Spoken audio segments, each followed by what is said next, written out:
first of all, the phone was ringing, right? Okay, the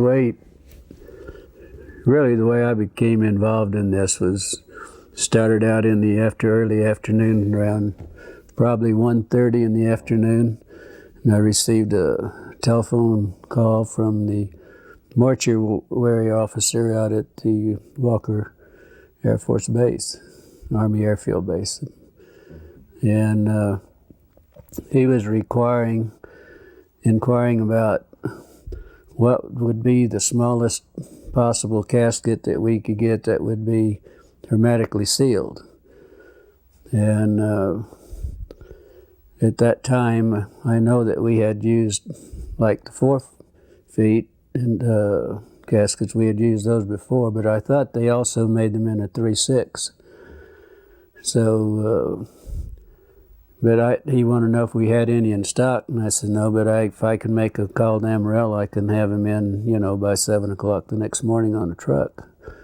So he said, I'll get back to you. And that was the first contact that I had with the base. And then what? Then he called back, probably 45 minutes or so later. And he said, I need to ask you some more questions. He said, in case something like this should happen, he said, we need to know what the preparation, what your preparations are for the bodies that had been laying out in the elements, And he said, we need to know also what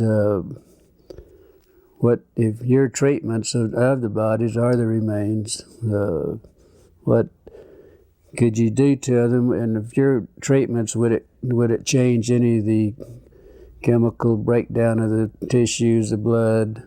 Would it make a difference? And I said, I thought probably it would.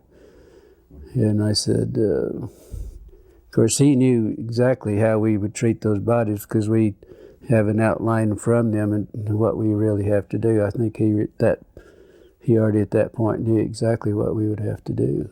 Did he disclose to you what he had? No, I told him. I said, if you have a problem, if you want, if you have something you don't really know what to do about it, let me come out, and I'll, try to help you do whatever you want to do. And he said,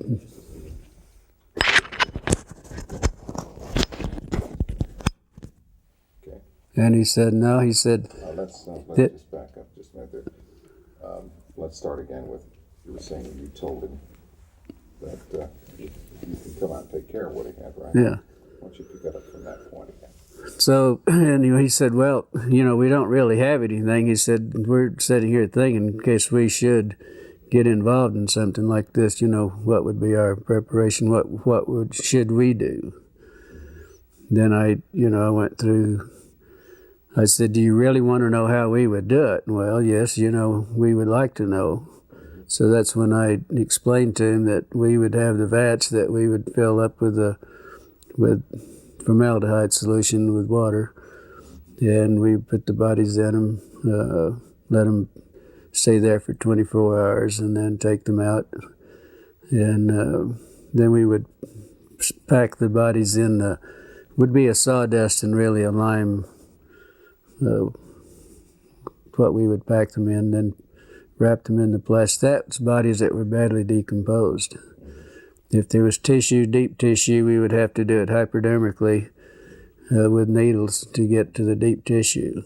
Then we would have to aspirate the cavities if the cavities hadn't already ruptured, and then put some cavity fluid in those. I said that's, kind of normal procedure. Now, at one point, you finally offered to take care of it for them. Well, I offered 2-3 times, yeah. Can you review that conversation from that point? You mean when I offered to take care of them? Yeah. He said, well, we don't really, right at this time, we don't really need your assistance. But he said, in case something like this should happen, then he said we would be prepared and we would know what to do. Mm-hmm. Then we got back onto the subject of maybe not damaging any of the chemicals, compounds or anything with the bodies, or tissues, whatever, because and they wanted, how would you pick bodies up like that, and what would you do not to to contaminate any of it. Didn't this begin to seem a little strange to you at that point? Well, I thought maybe what happened, they might have had a VIP or, some officer and something that happened. Maybe they didn't wanted to keep it quiet, and they probably wanted to do it themselves, not be involved with the civilian businesses or anything. So after these conversations, you were curious, and you went on out to the base, as I understand it. Can you review that? Well, I didn't go out to the base.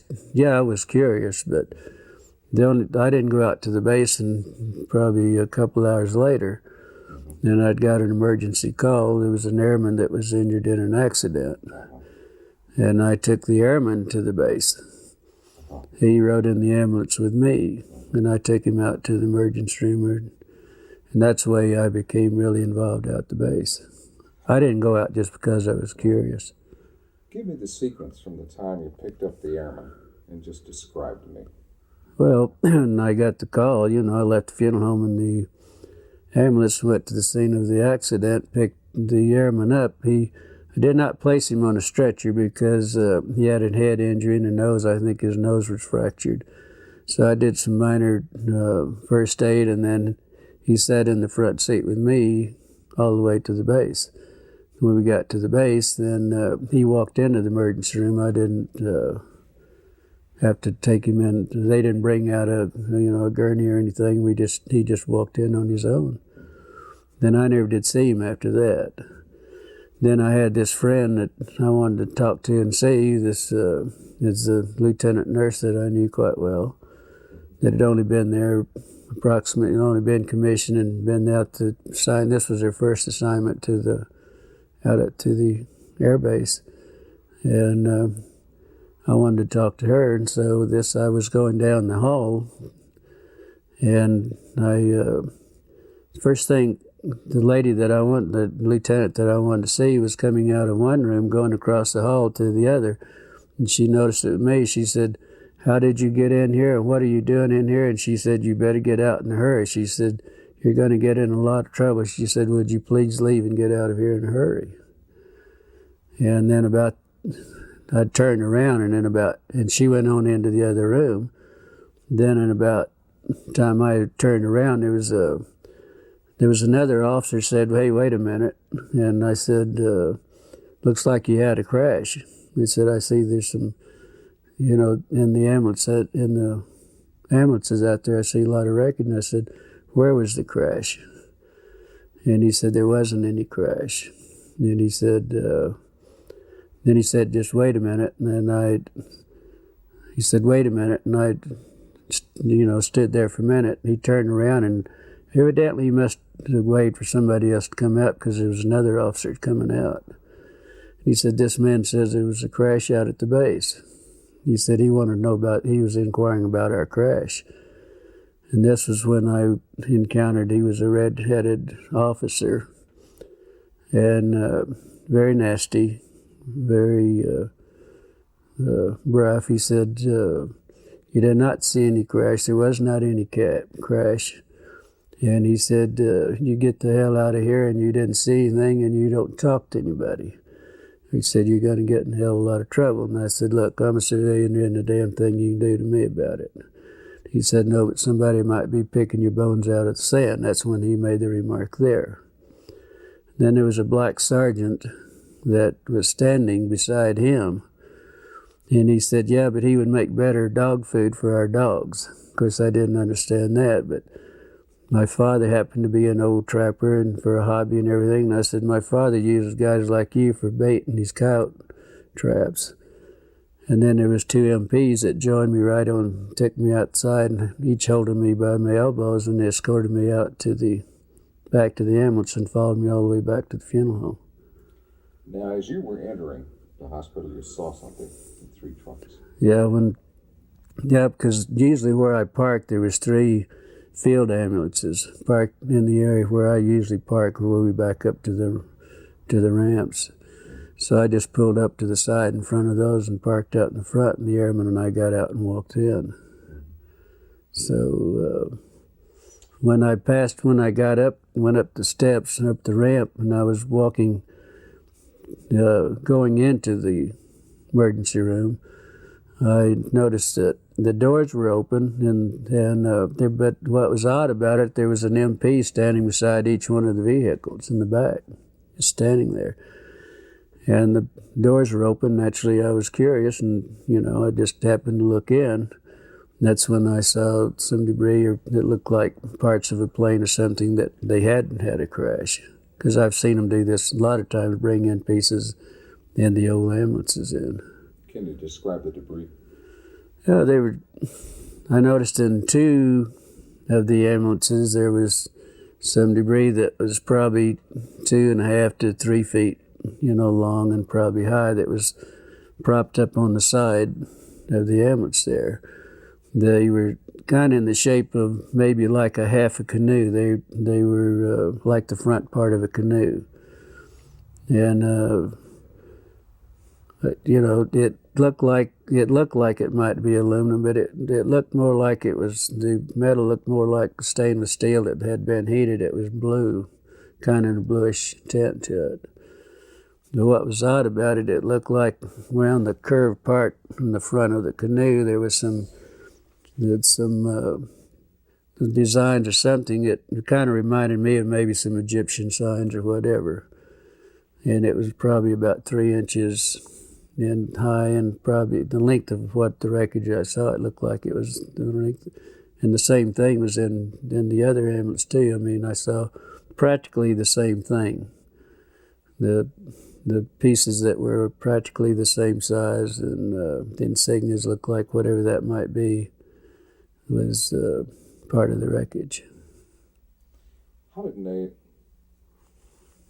your friend feel about what she saw? Well, I didn't know really until the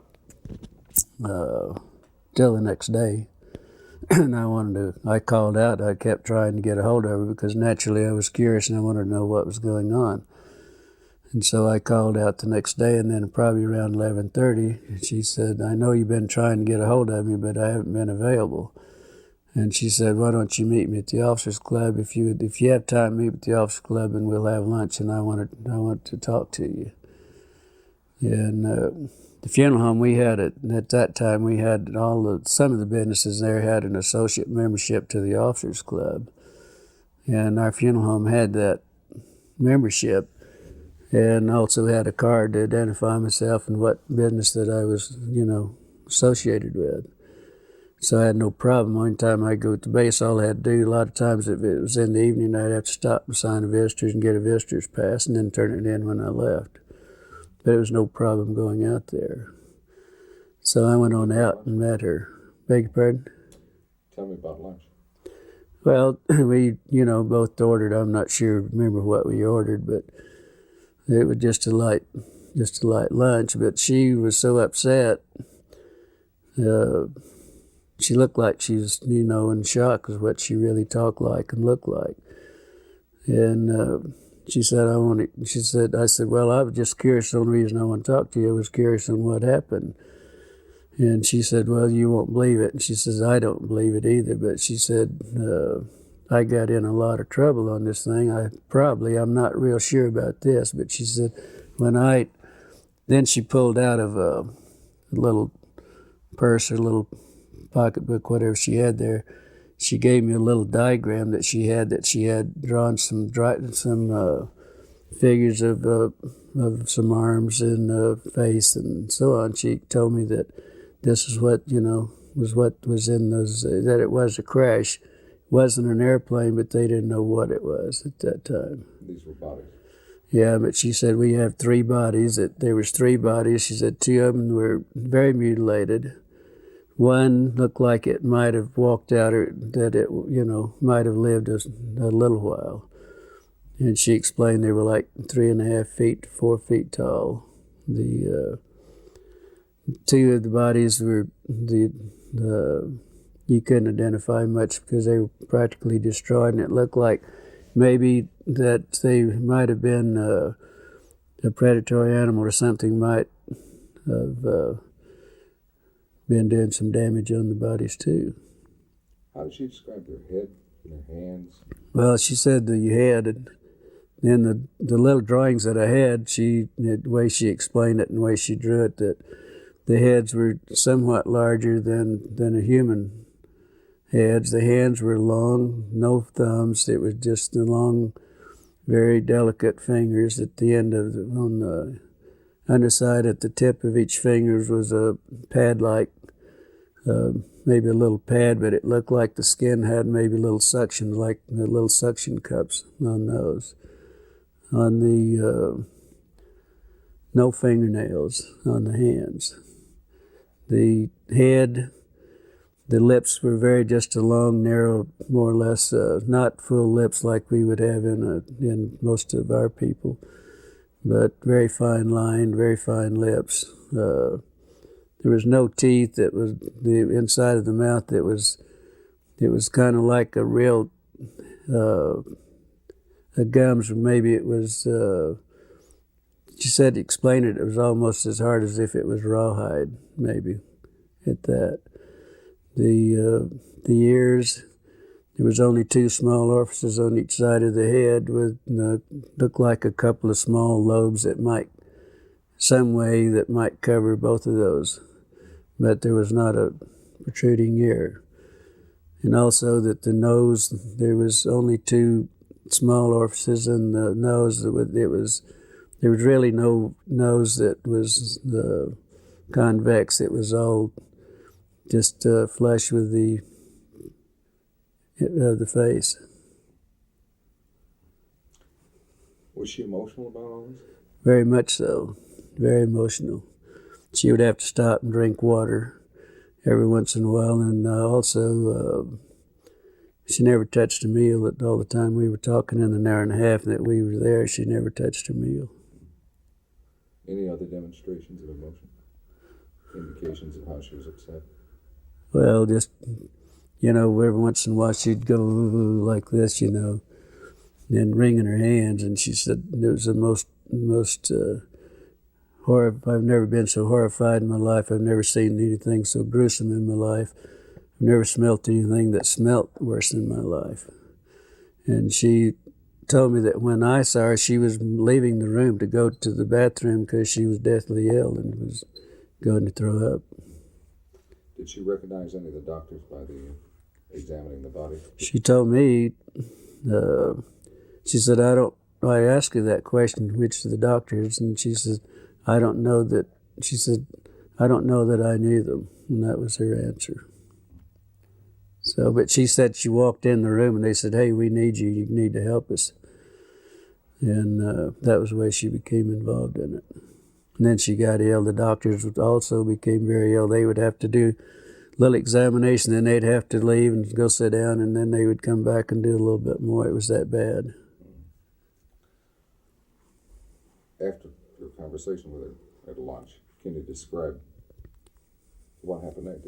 How you were unable to see her again, and how you learned the...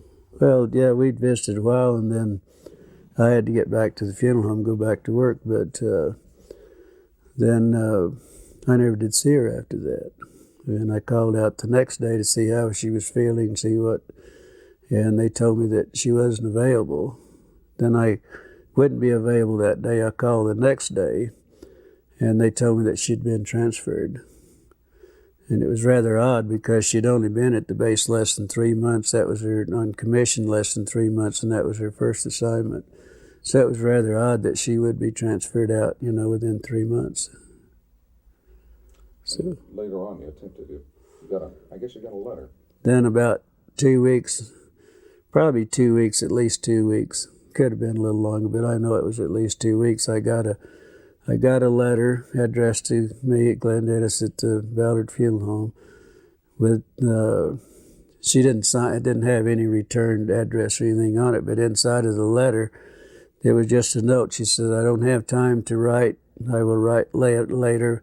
This is my APO number," and that was the extent of it. So then I wrote back to her and asked her more or less how she was feeling and why the sudden transfer, and then I hoped that she wasn't in any trouble. It was just a short note. I really didn't go into a lot of detail or anything. then probably 3 weeks or probably a month after that, then I got the letter that I had mailed to her. It was returned. It was stamped return, and also it's on in red printing it said deceased, and that's the last time I ever heard anything about it. Then, well, probably then I went out to the base a few days later, and I was talking to one of the nurses, and I said, whatever happened to the lieutenant? And she said, well, the rumor is that we heard that she was killed with 5 other nurses in a training mission in a plane crash. And that was it. No indication of where? Well, it was in London, England. She said in the note that she sent me that she was in London, stationed in London. And that was it. That's the last time I ever heard. Do you believe that she's dead? No, I don't think so. After all that's happening and after, threatening me and everything, I doubt very seriously that she was. I would hope not. What would you like to say to her if she happened to see this? Well, if she happened to just see it, if she feels like if she wants to talk, if she feels like I would like to hear from her, yes. See what's been going on in her life and why she wasn't able to contact me. If she, feels like it.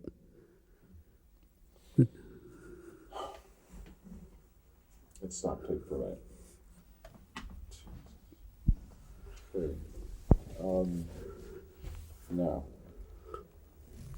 the sheriff told your father you were in trouble. Okay, what happened there? Then the next day after I was there, when I had the problem with the officer and the black man, I was told my father was contacted by our sheriff, George Wilcox, which was a very close friend of my father's. They were very good friends.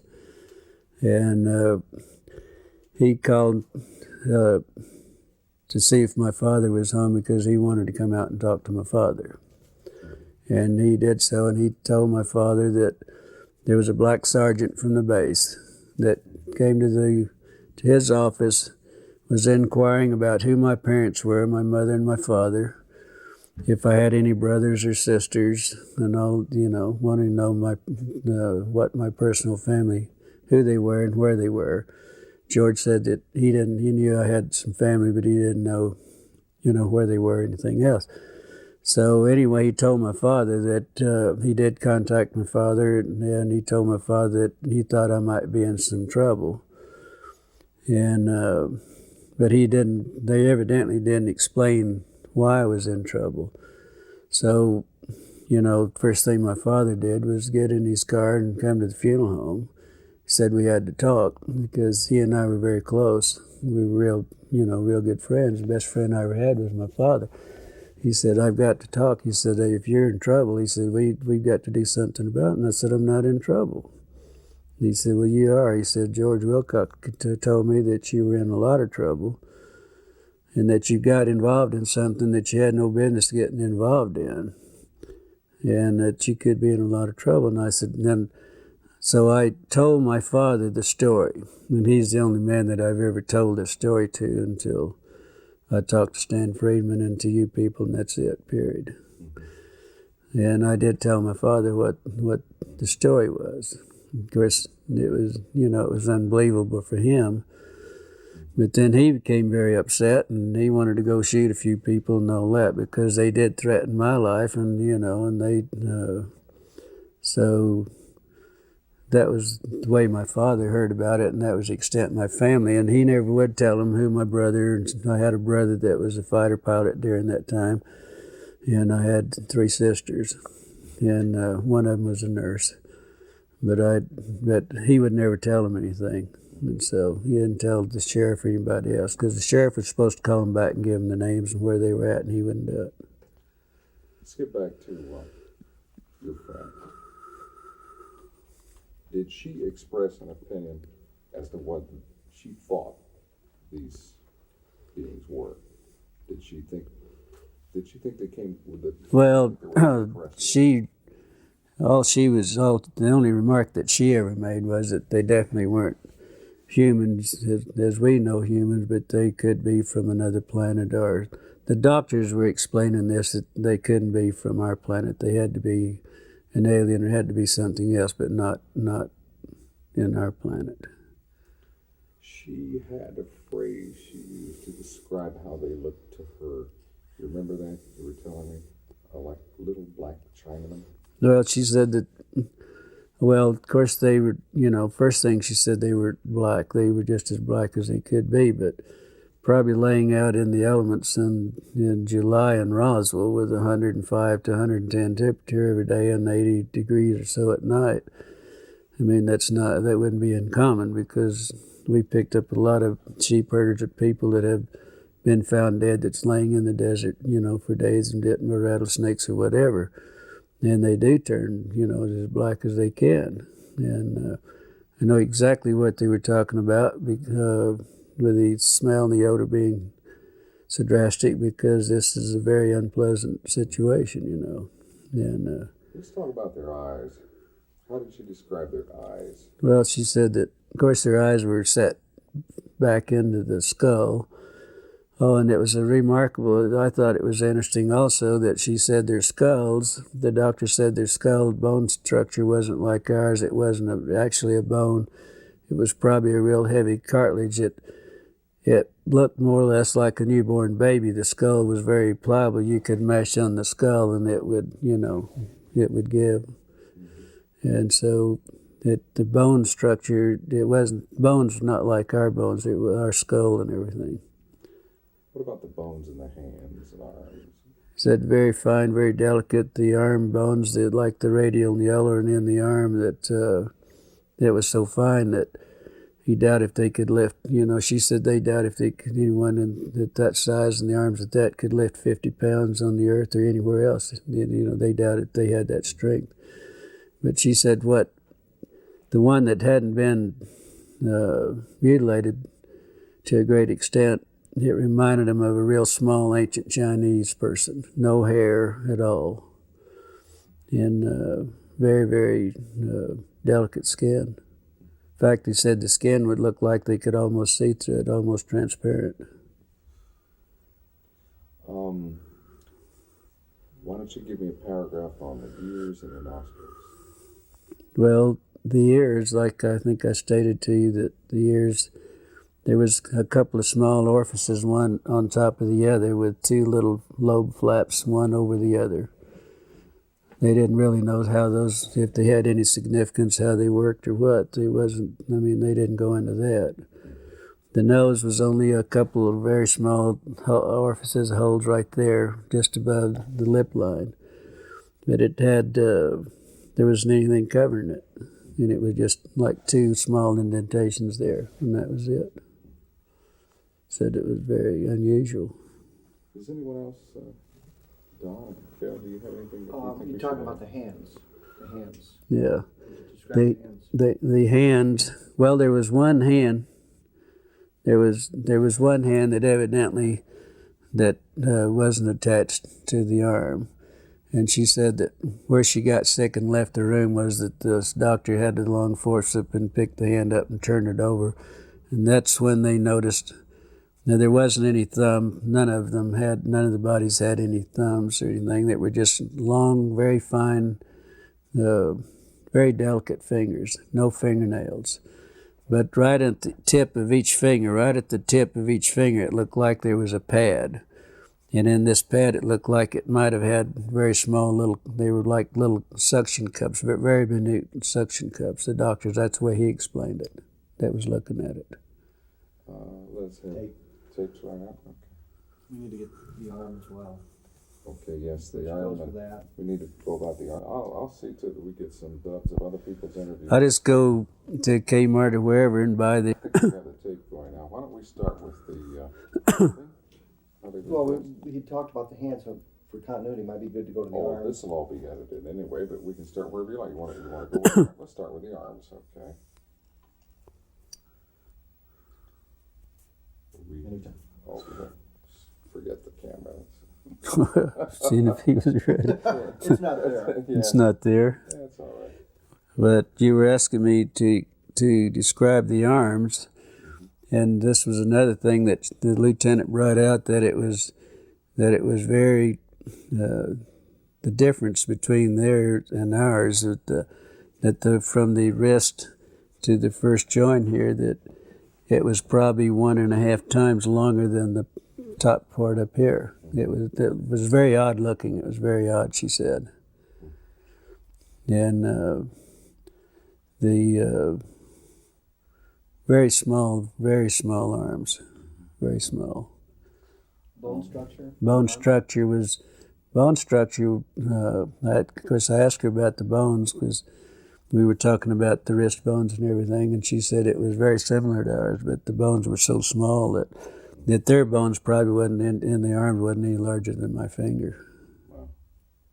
So. Okay, now give me 2 or 3 sentences on how they were dressed. If they were dressed. We never mentioned it. Exactly. Never talked about the dress. Did she say anything about sex, or was she able to determine? She said she really never, she was so sick and everything that never even entered her mind.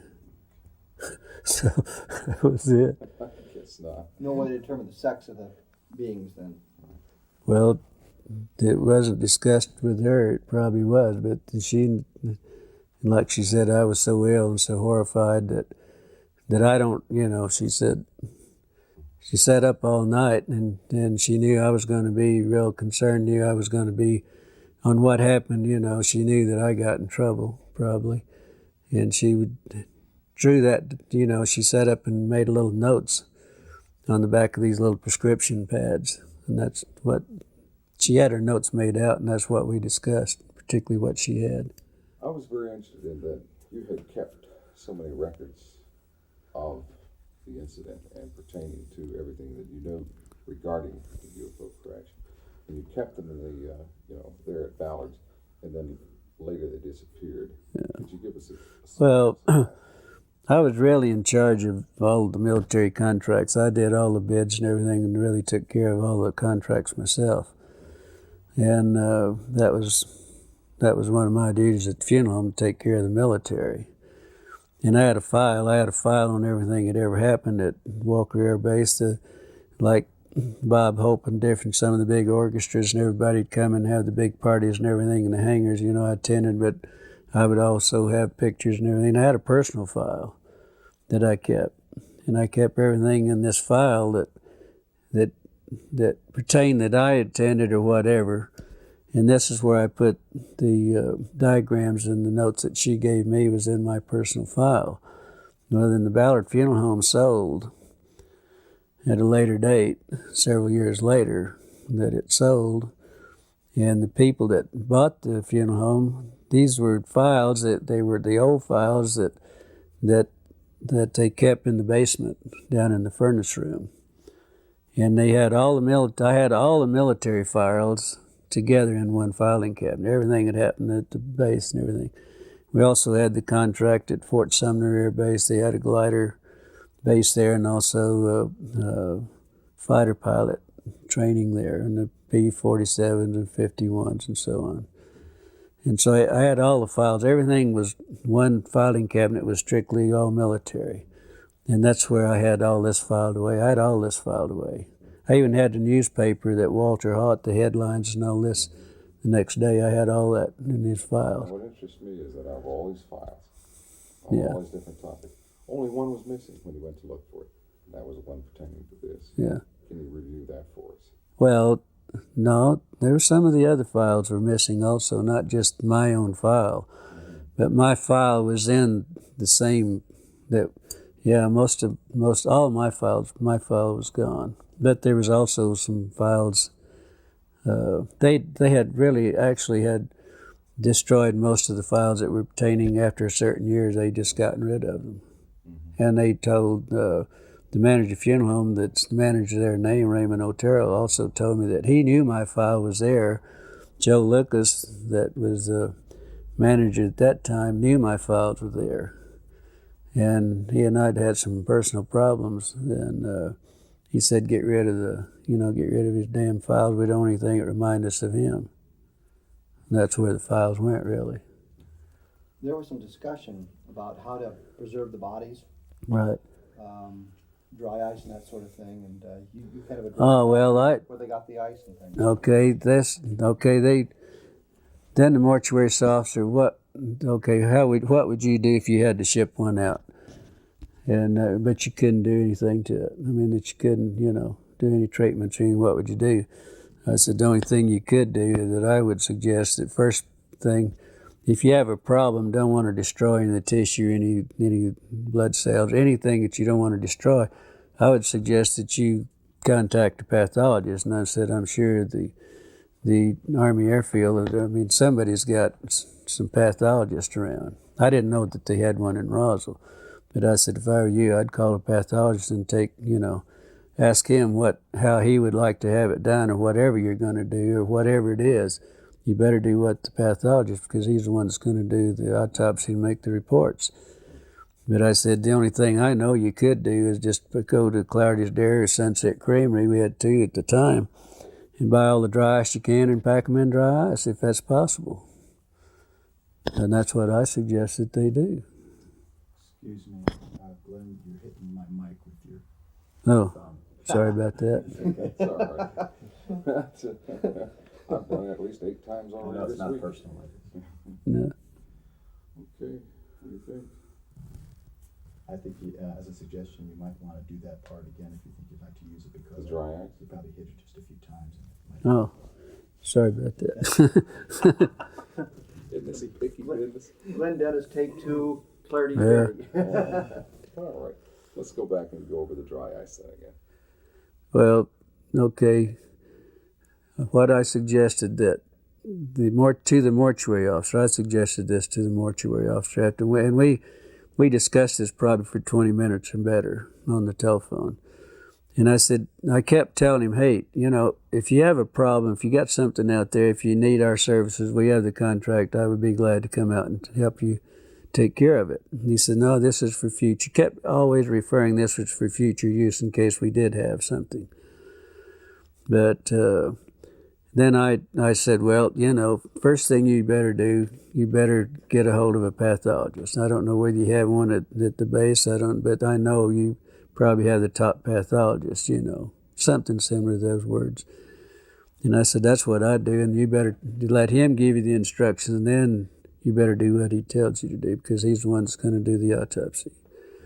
And if it's this sensitive, you better do what he tells you. But I said, the only other suggestion I can make, that you go to Clarity's Dairy or you go to Sunset Creamery, buy all the dry ice you can and pack whatever you have, whatever the problem is, you better pack it in dry ice and then do whatever you have to do with it, because that's the only way. They tried to put it in the morgue. Out at the morgue, they had 2 refrigerated body compartments that we used to put them in, and then we would go out and get the bodies from there. But they always brought the airmen to us, but on the dependents and everything, we went out for them. But they weren't cold enough, and it became so offensive, they were afraid they were going to upset everybody in the hospital. So they later moved them over to a hangar. And that's the last that she knew anything about them, too. The lieutenant knew anything about them. But she didn't know how they moved it or anything about it, but they were taken to a hangar. Because the odor was so offensive, like they said, it was upsetting everything. That's great. Fantastic. Yeah. Did she ever tell you where she thought or where she was told the bodies went from Roswell? I'm sorry? Where the bodies went from Roswell? Did you know where they were shipped out? Did you know where they went? She didn't know. She never told me. She never mentioned no suggestion whatsoever. She just said that the last she heard, they were in a hangar, and that's all she knows. And we never discussed anything else. I guess if that takes care of everything, would you like to watch it? Or just a portion of it, just to get an idea. You don't need to watch the whole. Sure. Yeah. Let's turn it around and watch it. Do you